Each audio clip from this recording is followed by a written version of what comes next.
kawan-kawan. Selamat datang kembali kepada kawan-kawan yang sudah mengikuti video saya sebelumnya, dan selamat datang kepada teman-teman yang baru bergabung dengan channel saya dan dengan video ini. Bagi Anda yang baru bergabung, apabila Anda bingung dengan materi pembelajaran hari ini, you can check my previous video. Bisa dicek video sebelumnya tentang bagaimana cara mempelajari bahasa Inggris dengan yang cara paling mudah dan sederhana, sesi 1. Today it will be second session atau sesi kedua, di mana kita akan membahas tentang word vocabulary atau kata dalam bahasa Indonesianya. Sebelumnya kita sudah mempelajari tentang susunan kalimat paling dasar dalam bahasa Inggris, yaitu subject and predicate. Today I will tell you about words or vocabulary, karena itu adalah dua hal dalam menyusun kalimat atau menyatakan sesuatu dalam bahasa Inggris. Kita butuh susunan kalimat dan kita butuh kata, the two most important things in English. Okay, so let's go. Okay everyone, now kita akan masuk ke bagian intinya. Ada 4 kata di dalam bahasa Inggris, 4 kata yang paling umum di bahasa Inggris, yaitu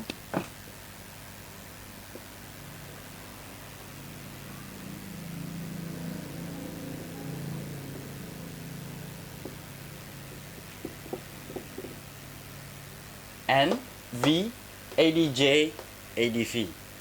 Itu adalah singkatannya, yang sebenarnya artinya adalah noun, verb, adjective, and adverb.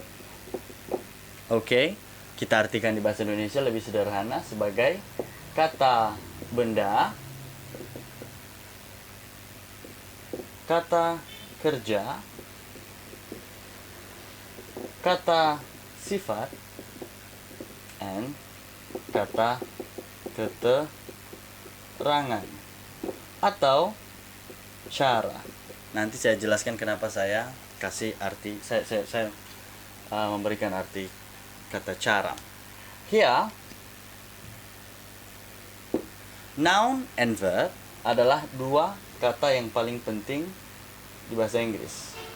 Sedangkan ini 2 kata ini itu lebih cenderung sebagai tambahan, additional. Oke? Nanti akan saya jelaskan.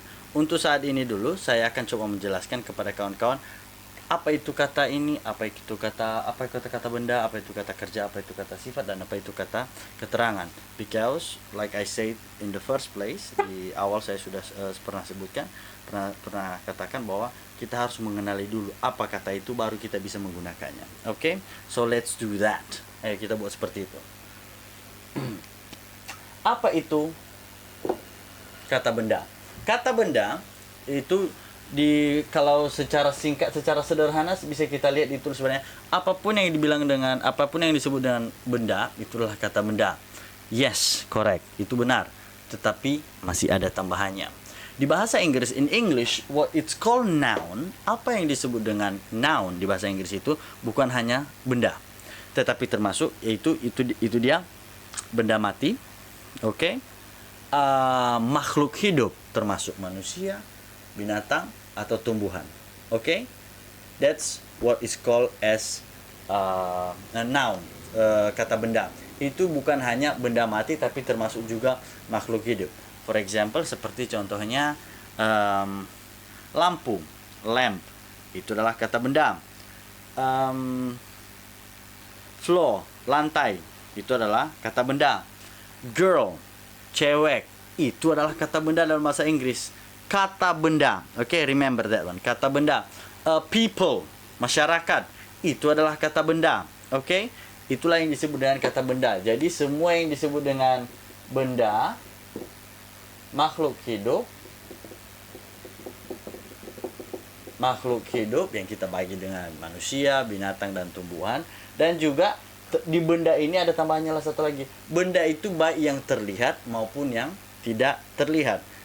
Benda mati yang terlihat atau tidak terlihat. For example, contohnya adalah udara. Udara adalah kata benda karena dia tidak terlihat. Oke? can you see, bisa disentuh ataupun tidak bisa disentuh juga termasuk adalah kata benda. Itu nanti in the future we can talk about it. Itu saja dulu yang paling sederhana tentang noun atau kata benda. Now verb itu jauh lebih gampang untuk kita kenali, yaitu kata kerja. Kata kerja itu bisa kita artikan sebagai kata kerja di bahasa Inggris itu termasuk dia adalah semua yang disebut dengan tindakan atau kegiatan. Tapi ingat, tindakan atau kegiatan di bahasa Inggris itu, verb yang termasuk dalam bahasa Inggris itu termasuk yang bergerak, yang ada gerakannya, movement, dan juga yang tidak bergerak. Contohnya adalah tidur, sleep. Itu termasuk kegiatan dalam bahasa Inggris atau tindakan di bahasa Inggris.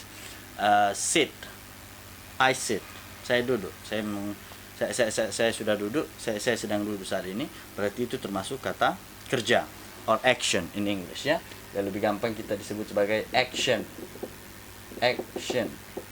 Nah, sedangkan adjective, kata sifat, itu dari katanya sebenarnya sudah kita tahu apa artinya adjective. Tetapi bagaimana cara mengenalinya?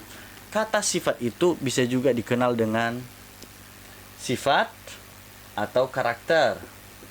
Karakter atau ciri-ciri. This is the fun part. Ciri-ciri dari kata benda. For example, buku. Ciri-cirinya apa? Sifatnya seperti apa? Tebal. Berarti tebal adalah kata sifat. Buku adalah kata benda.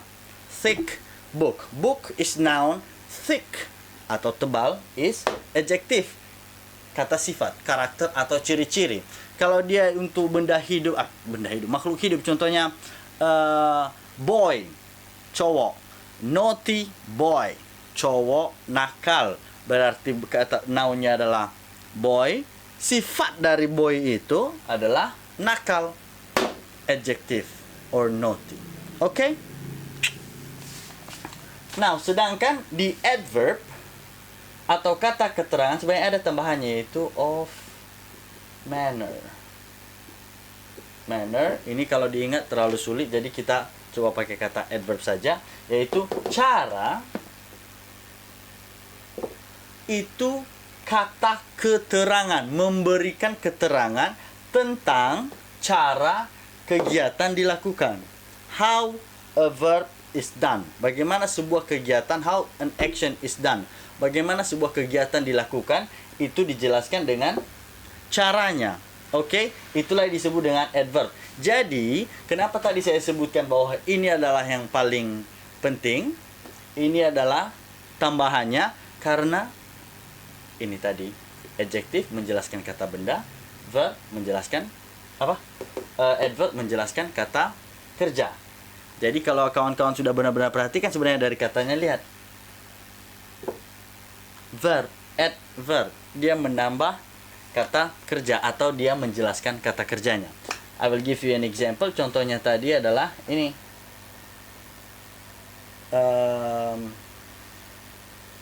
cute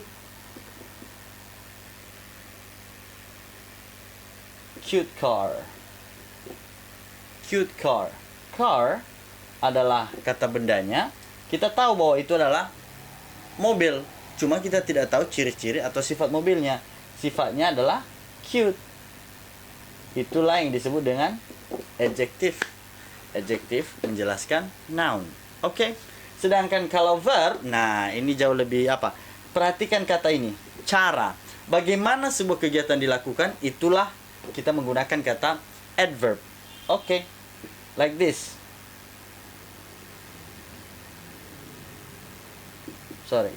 Kegiatannya adalah run, berlari. Run, saya tahu dia lari. Terus bagaimana cara dia lari? Bagaimana sih dia lari? Dia lari slowly. Slowly itu verb, run itu adalah verb, slowly itu adalah adverb.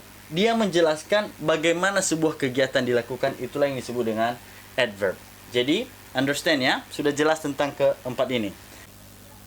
Setelah mengenali empat kata yang sudah kita pelajari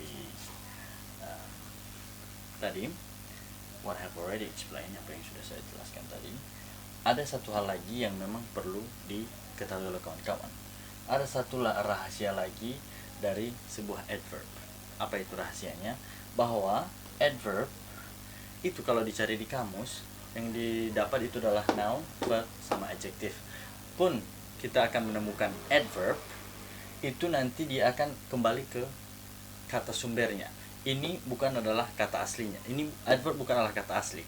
Dia adalah pengembangan dari sebuah kata. Tetapi masalahnya katanya dari mana? Like this, pay attention. Katanya adverb itu berasal dari kata sifat. Nah, pertanyaannya kenapa bisa seperti itu? Seperti yang saya kasih contoh tadi, yaitu run slowly.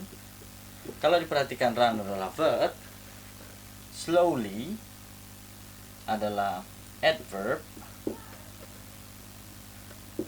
Kalau kita lepas slowly, kita lepaskan ly-nya atau ly, maka yang tertinggal adalah slow, yang artinya pelan, yang merupakan adalah adjective. Alright, that's actually where it comes from. Itulah sebenarnya adverb itu, adverb of manner atau cara itu berasal dari kata sifat. Pertanyaan sekarang, kalau memang sudah ada kata sifat Mr. Vic, ya kenapa lagi harus ada adverb lah, right? Remember what I just explained to you. Ingat yang barusan yang tadi saya jelaskan sama kawan-kawan, bahwa pekerjaan dari adjective itu adalah menjelaskan kata benda, right? Nah, aturan di bahasa Inggris itu kembali ke aturan dasar. Satu aturan, selebihnya pengembangan. Satu kerja, udah selebihnya saya tidak mau kerja lagi gitu. How to deal with it? Adjective, karena adjective sudah menjelaskan kata benda, maka kita harus mencari bentuk lain untuk membantu kata kerja, right? Yang kata sifat membantu kata benda, berarti adverb membantu kata kerja, karena fungsinya di sini adalah menjelaskan kata benda sebagai sifat, dan di sini fungsinya di sini adverb adalah menjelaskan kata kerja sebagai cara. Two different functions, dua fungsi yang berbeda. Makanya dia mengambil kata adjektif dan menambahkan ly. Begitulah caranya supaya dia terbentuk menjadi adverb, kata keterangan untuk menjelaskan kata kerja. Okay? Do really remember that. Jadi adverb itu dia punya dua rahasia. Pertama, dia dari katanya itu sebenarnya sudah jelas verb, menjelaskan kata kerja. Dan kedua, itu bukan adalah kata yang asli, dia hanya meminjam kata dari adjektif dan membuat dia menjadi adverb dengan cara menambahkan ly. Run slowly, sleep quietly, quietly, dari kata adjektif quiet, diam. Diam, ya boleh diam lah, boleh diam, atau tenang, dengan diam atau dengan tenang. Okay? Sleep quietly. Verb. Tidur dengan tenang atau tidur dengan diam. That's what it is. Cara membuatnya ditinggal, diambil kata sifatnya, ditambah ly. Memang ada pengecualiannya, tapi bukan sekarang kita bahas. It will be in the future. Itu nanti di kedepannya. Okay? Yang pertama dulu, yang paling penting dulu, kita sudah mengenal 4 kata yang penting ini. Alright? Good. Well, everyone, jadi ada satu hal, ada beberapa hal yang perlu saya sampaikan kepada kawan-kawan, yang mungkin menjadi banyak pertanyaan kawan-kawan ketika mau belajar bahasa Inggris. Banyak yang sering saya dengar, my ex-students, my former students, my students, everybody I meet, semua orang yang rata-rata yang saya temui yang pengen belajar bahasa Inggris, mereka punya satu keluhan sebenarnya. Saya mau belajar bahasa Inggris. This is a dictionary. Ini adalah sebuah kamus. Saya mau belajar bahasa Inggris, tapi capek saya itu ngafal katanya. First of all, kata itu tidak dihafal. Okay? Di strategi saya tidak pernah menghafal. Saya tidak menghafal kata dalam bahasa Inggris. Ada pernah waktu saya masih kecil, senior high school, junior high school on elementary school, waktu SD sama waktu SMP, banyak yang sering memberikan saran kepada saya, oh Victor, if you want to know English, if you want to speak English, kamu coba hafallah 10 kata di dalam bahasa Inggris. And I was like, okay, I'll try. Saya akan coba 10 kata bahasa Inggris. 1 minggu saya lupa semuanya. No, saya tidak lupa. I forgot most of it. Saya lupa hampir semuanya. Paling saya ingat 1 kata. Okay, now kalau memang kita harus menghafal, capek-capek meras otak untuk menghafal 10 kata, tapi yang ujungnya kenapa kita hanya dapat 1 kata? Why do that one? Saya akhirnya terpaksa saya mencari cara sendiri. How can I speak English? How can I master vocabulary? Bagaimana saya bisa menguasai kosakata? Tetapi gimana caranya supaya nggak harus menghafal saya? Why memorizing? Kenapa menghafal itu gagal di dalam bahasa Inggris? Karena it's just temporary. Menghafal itu hanya sementara gitu, dan dia hanya nyangkut di pikiran itu sementara saja. Dia kapan selesai freshnya, oke? Kalau dia selesai freshnya 1 minggu, gone, hilang dia. Kenapa seperti itu? English ini khusus untuk pelajaran bahasa ya, language in my opinion, menurut pendapat saya sendiri. Why that why memorizing is not a good strategy for mastering vocabulary? Kenapa menghafal bukanlah strategi yang cukup efisien, cukup efektif untuk menguasai kosakata dalam bahasa Inggris? Because yang paling penting di bahasa Inggris adalah bukan menghafal katanya, tetapi bagaimana menggunakan katanya. How to use the words. Makanya dari antara 10 kata yang saya hafal, selama 1 minggu itu saya coba pikirkan kembali. I use that one word more often. Saya lebih sering menggunakan satu kata itu, makanya dia tertanam sendiri gitu di dalam in my mind. Saya akhirnya tertanam sendiri. Yang 9 lain karena saya tidak memakainya, saya tidak sering mempraktekkannya, dan mungkin saya juga tidak sering ketemu baik di pelajaran maupun di tugas di rumah, or daily conversation with my partners, with my teachers, dengan kawan-kawan ataupun dengan guru. Saya tidak sering praktekkan, saya tidak sering gunakan, akhirnya dia hilang. Now, in my opinion, kalau memang kawan-kawan pengen menguasai vocabulary, itu lebih bagus lihat vocabulary, kosakatanya, langsung gunakan gitu. Oh, saya gunakan di mana ini? Kalau begini, oh begini artinya. Kalau begitu, begitu artinya. Okay? That is my suggestions for mastering vocabulary. Itu adalah saran tambahan dari saya untuk penguasaan kosakata. Okay. Saran selanjutnya yang bisa saya sampaikan kepada kawan-kawan adalah tentang bagaimana trauma soal kamus tadi. That is quite a problem. Itu memang cukup bikin stres sebenarnya kalau bilang harus menguasai kosakata yang dari sebuah kamus yang tebalnya segini. Well, you will not know all the words. Kalian nggak mungkin lah kita bakal kuasai semua kata itu, kecuali kalau memang itu tujuan kita hanya itu saja. No, don't think like that. Jangan berpikir seperti itu. Pikirkan tentang kata yang memang Anda butuhkan gitu, kata yang memang Anda perlukan pada saat itu, or kalau memang ada tugas pada saat nantinya gitu, harus serahkan tugas, atau memang harus praktek atau bikin video or whatever. Okay? Itu jauh lebih efektif daripada harus menghafal. Dan di dalam kamus itu sebenarnya kata yang paling banyak itu hanya ada 3: noun, verb, and adjective. Yang lainnya cuma tambahan. Tetapi kata yang paling banyak di dalam bahasa Inggris dan di semua bahasa, di dalam kamus bahasa apapun, itu sudah pasti adalah noun. You know why? Karena benda paling banyak itu karena di bumi itu, di semesta kita itu yang paling banyak adalah benda. Even pasir di laut, pasir, sand, noun, kata benda. Stars, moon, itu di luar planet bumi pun itu adalah kata benda yang paling banyak gitu. Okay? So remember that one. Yang lainnya adalah kata yang paling banyak selanjutnya adalah itu adjective, baru itu kata kerja, if I'm not mistaken. Okay, satu hal lagi yang perlu saya sampaikan kepada kawan-kawan. Kenapa tadi itu di awal bisa mengatakan bahwa noun and verb itu adalah kata yang paling utama di bahasa Inggris, dan adjective sama adverb itu adalah hanya kata tambahan.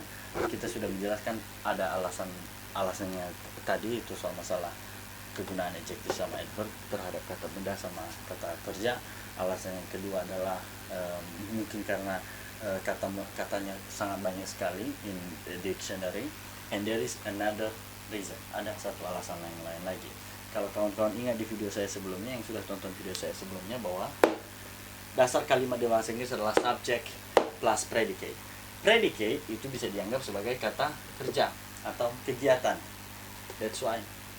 Dan subject itu adalah semua dari subjek itu adalah baik dia itu kata benda ataupun yang dibendakan di bahasa Inggris itu bisa menjadi subjek. Makanya dikatakan bahwa noun dan verb itu adalah kata yang paling penting di dalam bahasa Inggris. Oke. I hope it's very clear for you. Baiklah kawan-kawan semua, saya pikir itu saja dulu untuk sesi kali ini. Saya harap semoga bermanfaat. I hope you understand. Semoga sudah cukup jelas penjelasan saya tentang 4 kata yang paling penting di dalam bahasa Inggris. And I hope you are not confused. Saya harap semoga Anda tidak bingung. Pun apabila Anda memang bingung, just comment down below, komen saja di bawah ini, and I will try my best to answer. Saya akan coba yang terbaik untuk menjawab, untuk menjelaskan kepada kawan-kawan. Saya pikir itu saja dari saya, and I hope to see you in the next video. Kalau memang Anda menikmati videonya, don't forget to hit the like button and hit subscribe. And don't forget to visit my channel. Kalau memang ada waktu, jangan lupa mengunjungi channel saya. Ada keterangan di situ yang sudah saya sampaikan, and also other videos. Saya juga memang bikin video-video lain. I hope you enjoy, I hope you well, and I will see you in the next sessions. Okay, Mr. Fik signing out.